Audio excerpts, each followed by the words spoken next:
Houseplant Week here in the UK, the whole of the UK collectively agreed that we couldn't just have one day for indoor plants. And since half of the year in the UK is spent inside trying to escape from the shite weather, we all thought we'll dedicate a whole week to it. The whole point of Houseplant Week is to showcase and share indoor gardening, which is becoming increasingly popular with young people, since the majority of us don't have a garden, and even if you do, it's currently underwater.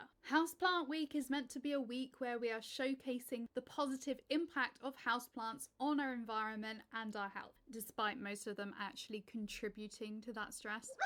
In actual fact, last year in 2023, the search term house plants beat out garden plants for the most average uses across the whole of the United States, which is actually quite significant since a lot of people have outdoor spaces and yards and gardens in the United States, but there are millions, tens of millions of those people that are living in apartments, in rental units, and they can't have a garden that they can tend. So if they want some greenery in their life, they have to look towards indoor plants. And I think with all the building that's going on and the current costs of house prices in the UK, that's where it's going to go for the UK as well. Houseplants are going to take over garden plants for the most searched terms. I think within the next 5 years, as so many young people have got to live in flats now or live in rental accommodation where you can't really tend any garden or can't make changes to gardens, especially without permission from the landlord. So it's all going to be about indoor gardening and houseplants. According to awarenessdays.com,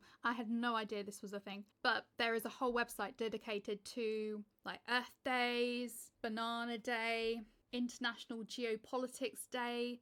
If there's a day for it, it'll be on awarenessdays.com. So according to them, during Houseplant Week in the UK, we are encouraged to buy a new houseplant.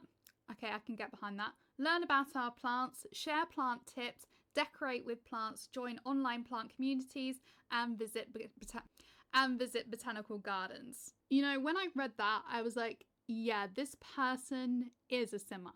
Most of you, my target audience, would know what the Sims games are. You would have grown up trying to find as many ways as you could to kill your Sims or make 100 babies without the game crashing. But if you don't know, the Sims games are a life simulation game, and part of that includes taking part in challenges and events. At the moment, the closest one to Houseplant Week we have on The Sims is the Springs event, where a terrifyingly giant rabbit spreads his seeds everywhere. And once you complete these challenges on the challenge bar, it lights up and you get rewarded with like personality points and sometimes money, and making your sim feel really, really good. But what I'm focusing on today is that this person has written the ultimate Sims event list and how to celebrate it, which is exactly like you would find in the Sims game. Now, I know I'm not going to be able to do a lot of those challenges on the list, so what I've done is make my own list, and throughout this week I'm going to be ticking them off, as well as doing many other things. So if you want to follow along and do Houseplant Week with me, you can. So here are the challenges that I've come up with, and they are going to appear